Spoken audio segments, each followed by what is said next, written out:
Winter storms in Alaska aren't unusual. Most of us here know how to handle a snowstorm, even the fierce ones. I'd been living alone in this house for about 5 years, a modest place on the edge of the woods, far enough from the city to feel quiet, but close enough to make the commute manageable. That night, though, the storm hit harder than usual. It was a Friday in late December 2017, and I'd closed up the store early, sending my staff home before the roads got too bad. By the time I got back, the snow was falling thick, turning my driveway into a white, uneven mess. After shoveling just enough to park, I went inside, locked up, and turned on the heater. The wind howled outside, rattling the windows now and then, but I found the sound comforting. I made myself a mug of cocoa and settled into my worn recliner, the kind that leans too far back if you're not careful. It was shaping up to be the kind of evening I liked. No noise, no people, just me and the storm. Around midnight, I was halfway through a random documentary on glaciers when I heard a knock. I hit pause, sitting up straighter. I live pretty far out, and my nearest neighbor is at least a quarter mile down the road. Visitors at midnight? Not exactly common. I got up, pulling the curtain aside to peek out the front window. Snow was falling heavily, blurring the porch light. No one was there, just the wind swirling flurries across the yard. Then I saw boot prints. They led right up to my door and back down the steps. They were fresh too, sharp edges, no snow filling them in yet. Opening the door wasn't an option. The wind would have blasted snow straight into my entryway. Besides, something about those prints unsettled me. I stood there for a moment, my hand hovering over the deadbolt, listening. Nothing but the wind. After a minute, I locked the door again and went back to my recliner, trying to brush it off. Maybe someone got lost. Maybe it was just a random hiker. But deep down, it didn't sit right. About an hour later, the second knock came. This time, it wasn't at the front door. It came from the side of the house, near the kitchen window. I got up quickly, my pulse picking up, and grabbed the flashlight I kept by the door. The kitchen window was completely frosted over, so I couldn't see much. I flicked off the lights inside and aimed the flashlight outside. Nothing. The snow outside that window was untouched. No footprints, no signs of movement. But the knock had been real. I was sure of it. I stayed there for a while, flashlight in hand, scanning the yard. A few minutes passed, and I convinced myself it was a tree branch, or maybe even the storm playing tricks. I turned the lights back on, locked all the windows, and went to bed, leaving the flashlight on the nightstand. I woke up to a third knock. This one was louder. It came from the back of the house, near the sliding glass door that led to the deck. My heart sank as I sat up, straining to hear over the wind. Sliding out of bed, I grabbed the flashlight and crept down the hallway. The sliding door was locked. I'd checked it earlier, but the curtain wasn't drawn. I paused a few feet away and peered out. The deck was empty. The snow-covered deck beyond the glass was undisturbed. No tracks, no signs of anyone standing there, but the knocks had been real, 3 sharp raps as clear as day. I stayed there for a while, staring out into the swirling snow. The only thing visible was the faint outline of the woods beyond the yard. The rest of the night was worse. The knocks didn't stop. They came every hour, sometimes louder, sometimes softer. Front door, side windows, back door, they moved around the house like someone was circling it. At one point, I thought I heard faint footsteps crunching through the snow, but when I looked out, there was nothing there.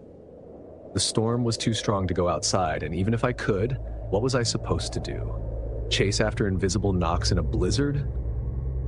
I spent the rest of the night on edge, flashlight in hand, every light in the house on. By morning, the storm had eased, the wind had died down, and pale sunlight filtered through the overcast sky. I stepped outside cautiously, bundled in my thick coat and boots. The yard was quiet, the snow deep but undisturbed in some areas. But as I walked around the house, I started to notice footprints. They weren't just at the front door or the deck, they were everywhere. Boot prints circled the house, weaving between the windows and doors. Whoever had made them had walked the perimeter several times, stopping at every entrance, every pane of glass. But when I reached the edge of the woods, what stood out most was that the footprints continued deep into the forest, weaving between trees. So I decided to follow them. About 200 yards in, the footprints changed. I stopped dead in my tracks when I saw them merge with something else. Tire tracks. The faint imprint of a snowmobile had flattened the snow, the path curving off into the distance. I crouched down to look closer. The tracks weren't fresh. There was a thin layer of snow covering them, likely from the storm that had continued into the early hours of the morning. Whoever it was had planned this. They'd left just before daylight, knowing the snowfall would cover their escape. I stood there for a while, staring at the path, debating whether to go further. But the snowmobile's trail was faint, barely visible anymore, and I wasn't exactly equipped to trek through the woods for miles.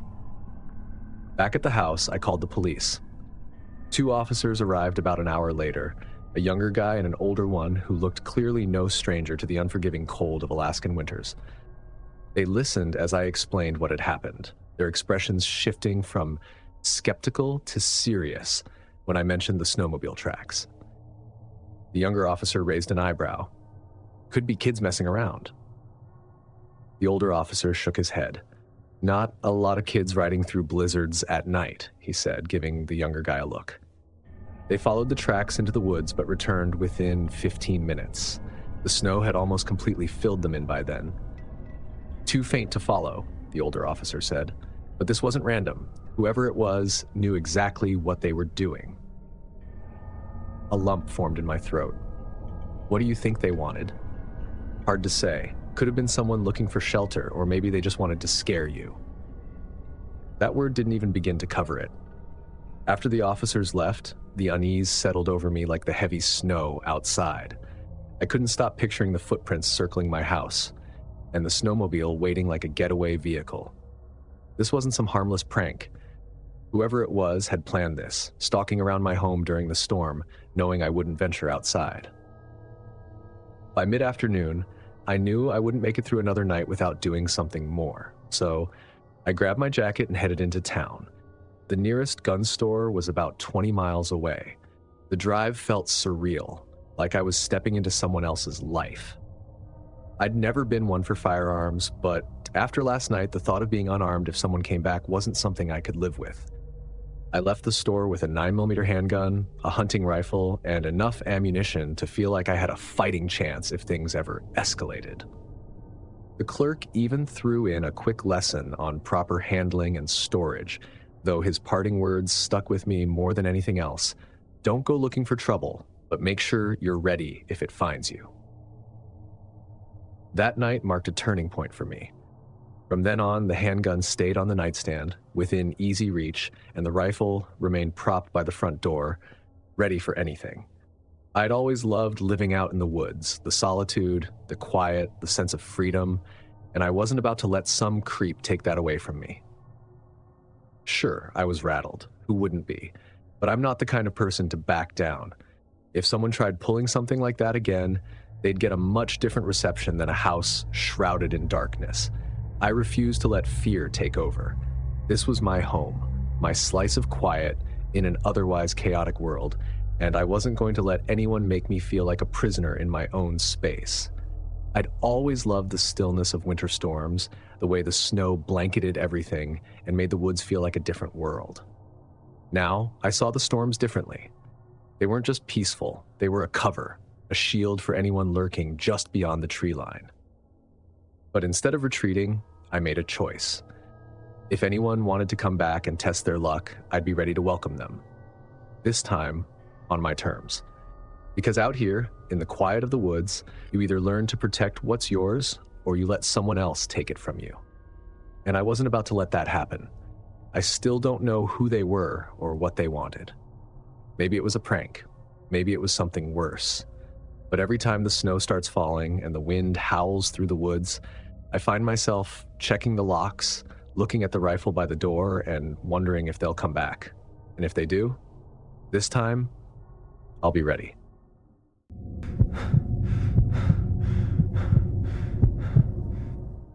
Duluth winters were brutal, sure, but for an avid ice fisherman like me, they were also a playground. There was something deeply satisfying about braving the elements, cutting a hole in the ice, and waiting patiently for that tug on the line. Nothing but the sound of the wind and the creak of the ice beneath you. Growing up, my dad and I would brave the bitter Minnesota winters to fish together, his old thermos of coffee steaming between us. Even after he passed, ice fishing became my way of feeling close to him. That's what brought me to the lake that day. It had been a tough week at work, tight deadlines, endless emails, and the kind of stress that sticks with you. The forecast predicted a blizzard, but I wasn't worried.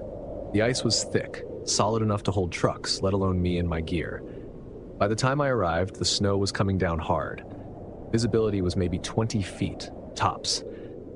The wind howled as I hauled my sled onto the ice, the sharp cold cutting through my gloves. It was the kind of weather most people would avoid, but for me it was perfect. No crowds, no distractions, just me and the lake. After drilling my holes and setting up my shack, I settled in. The propane heater hummed softly, warming the space as I baited my line. The storm outside made everything feel even more isolated. I leaned back in my chair, letting the quiet wrap around me like a blanket. That peace didn't last long.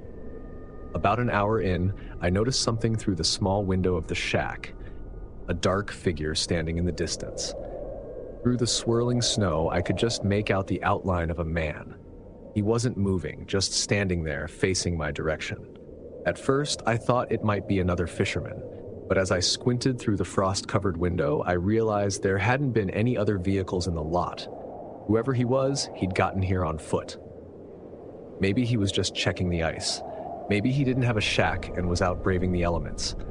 Still, there was something about the way he stood there that made the hairs on the back of my neck prickle. I looked away for a moment, focusing on my line. When I looked back, he was gone. The wind howled louder, rattling the walls of the shack. I told myself I was being irrational. The storm was playing tricks on my eyes, nothing more. But no matter how much I tried, I couldn't convince myself I was the only one there.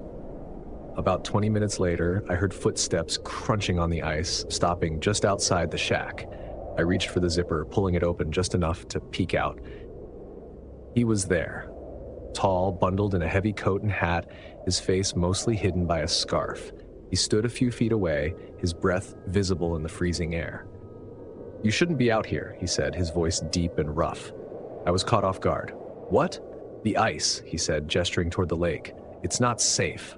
I frowned, looking down at the holes I drilled. The ice was at least 10 inches thick, plenty safe for fishing. "It's solid," I said. "Not today," he said. There was something about his tone that sent a chill through me, not just from the cold, but from the weight of his words. He wasn't trying to scare me, he was warning me. Before I could respond, he turned and started walking away. "Hey," I called after him. "Wait." He didn't stop. Within seconds, he disappeared into the storm, leaving me standing there, confused and uneasy. I went back inside, but I couldn't focus. His words kept replaying in my head. What did he mean? Not today? The ice was fine, wasn't it? That's when I heard it. A loud, echoing crack. I jumped to my feet. The ice groaned beneath me, loud. I grabbed my gear and bolted out of the shack, the snow whipping against my face. The cracks grew louder, spreading like spiderwebs across the ice. The ground beneath me shifted, and I nearly lost my footing. I ran as fast as I could, my boots slipping on the slick surface. Behind me, the ice gave way with a deafening crash. My shack tilted, one side sinking into the freezing water. I didn't stop until I reached solid ground, my chest heaving and my legs trembling. I turned back to the lake, my breath fogging in the frigid air. The shack was gone, swallowed by the icy water. But that wasn't what caught my attention. Out on the ice, where I'd seen the man, there was nothing. No footprints, no tracks, no sign he'd ever been there. I stood there for a long time, staring at the empty lake. Who was he? How did he know the ice wasn't safe, and where had he gone? When I got home, I couldn't stop thinking about it. I asked around, but no one else had been out on the lake that day. A buddy of mine mentioned local legends about spirits warning people of danger, but I wasn't sure I believed that. All I know is I haven't been back to that lake since. Maybe someday I will. But for now, I'm sticking to solid ground.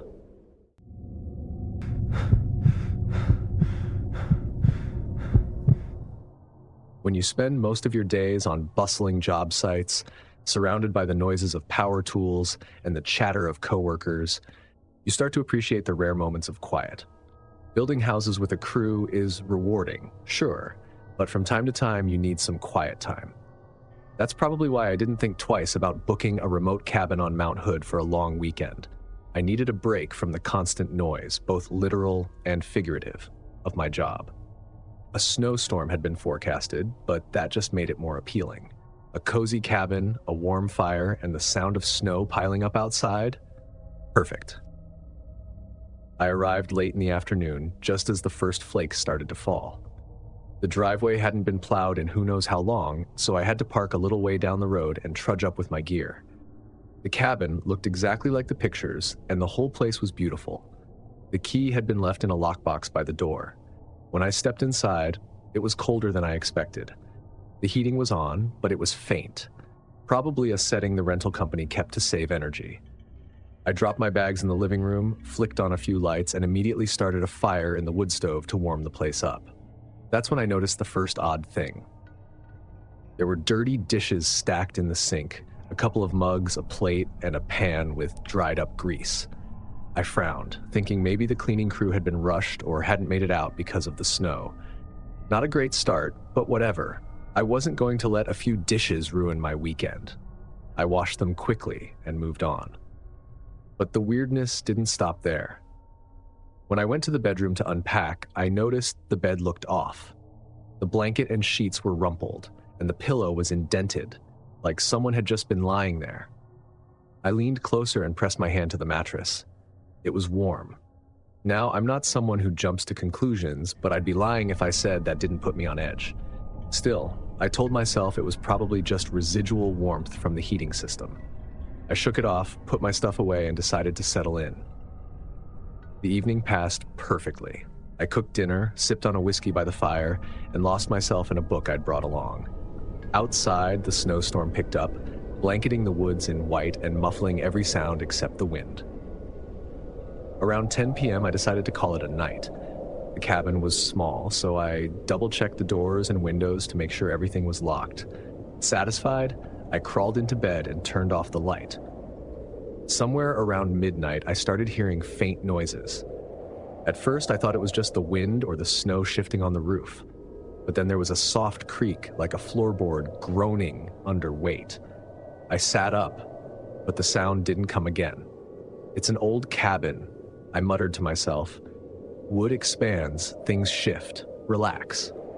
Still, I grabbed my flashlight from the nightstand and gave the cabin a quick once-over. Nothing. The doors were still locked, the windows secure, and the snow outside was undisturbed. So I went back to bed and eventually drifted off. When I woke the next morning, the storm had passed. I brewed a cup of coffee and stepped onto the porch to take in the view. That's when I saw the footprints. They started at the back door, clear and distinct, leading away from the cabin and into the woods. My stomach tightened. I set my coffee down and walked around to get a better look. The prints were fresh, crisp edges untouched by snowfall. They went straight from the back door to the woods, disappearing into the trees. And then it hit me. The faint noises I'd heard during the night. Whoever had left those dirty dishes and the warm bed hadn't left the cabin before I arrived. They'd been hiding somewhere, waiting until I fell asleep to sneak out. I stared at the footprints for what felt like forever. A sick realization settling in.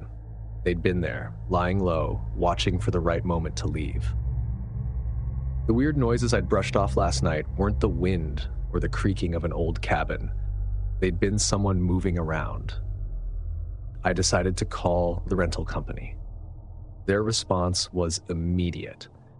Apologies poured out from the person on the other end of the line, mixed with excuses about how they didn't know anyone had been squatting in the property.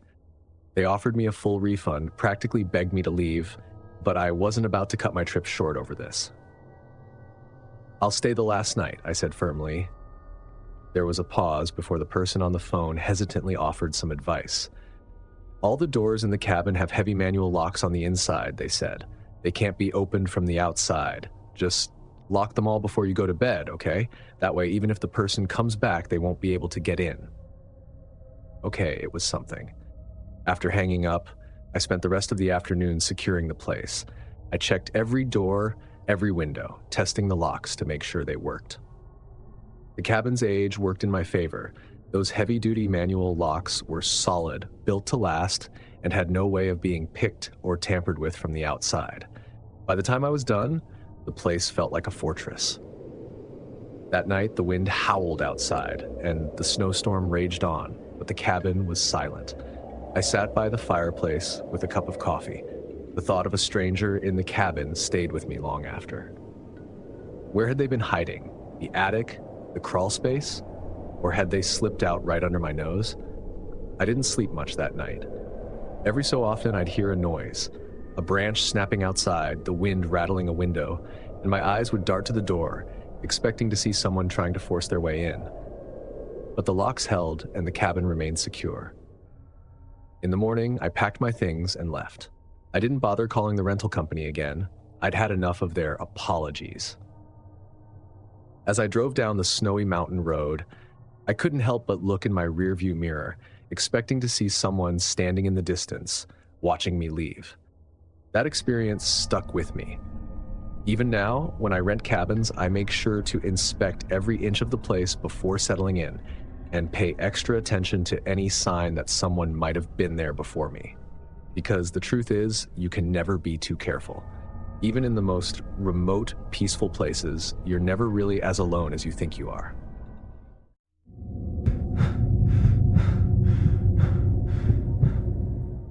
Driving through Taos, New Mexico in March is usually breathtaking. The snow-dusted mountains against the endless sky, the way the light breaks through the clouds, it's a photographer's dream. That's why I was out there, despite the forecast warning of a snowstorm. I'd done this kind of thing before, hop in my car, chase a scenic spot, and snap some shots. This time, I was hoping to capture the dramatic contrast of the storm rolling in over the Sangre de Cristo Mountains. The roads were already getting slippery when I turned onto a winding back road that hugged the mountain's edge. It wasn't part of my original plan, but I'd seen a promising view and couldn't resist. The problem with chasing the perfect shot is that you don't always think about practicalities, like whether the road you're on will still be passable in an hour.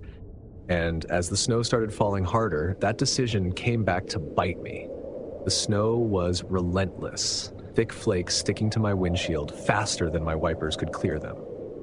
The road narrowed, flanked by steep drop-offs on one side and towering evergreens on the other. I debated turning around, but when I tried to find a spot to do so, my tires hit a patch of ice hidden beneath the snowdrift. The car slid sideways, and before I could react, I felt the crunch of snow swallowing my wheels. I was stuck. I tried everything, rocking the car, spinning the wheels, even shoveling with my hands, but it was no use. The snow had me firmly in its grip. Frustrated and a little nervous, I climbed back into the car and checked my phone. No signal. Of course. Still, I wasn't panicking, yet.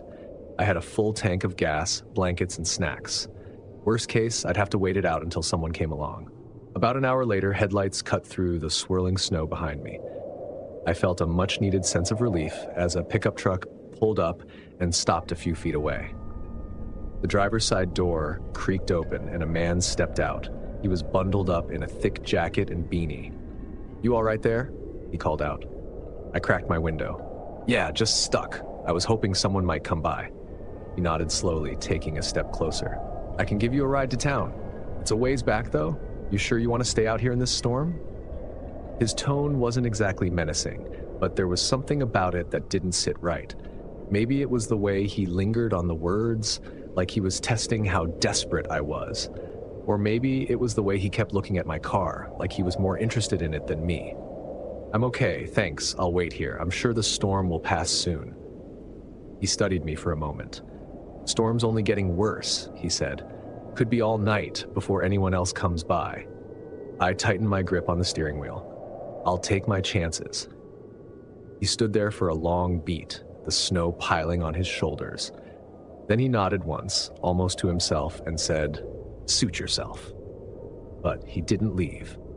Instead of climbing back into his truck, he walked around my car. At first, I thought he was just inspecting it, maybe trying to decide if he could tow me out. But then he circled again, slower this time, his hand brushing against the car's hood like he was marking his territory. I reached for the lock button and double-checked every door, just in case. Finally, he stopped near my window and leaned down, his face uncomfortably close. "You sure you don't want to ride?" he asked, his voice quieter now, almost coaxing. I didn't answer, just stared straight ahead. After a moment, he chuckled, a low, humorless sound, and walked back to his truck. I watched in the rearview mirror as he climbed in and started to reverse. My tension eased as the headlights disappeared into the storm. But then they stopped. The truck didn't drive away. Instead, it sat there, idling just a few feet behind me. Every few minutes, the engine would rev like the driver was impatient, but he never moved. I turned off my own headlights, hoping he'd think I was asleep or uninterested in whatever game he was playing.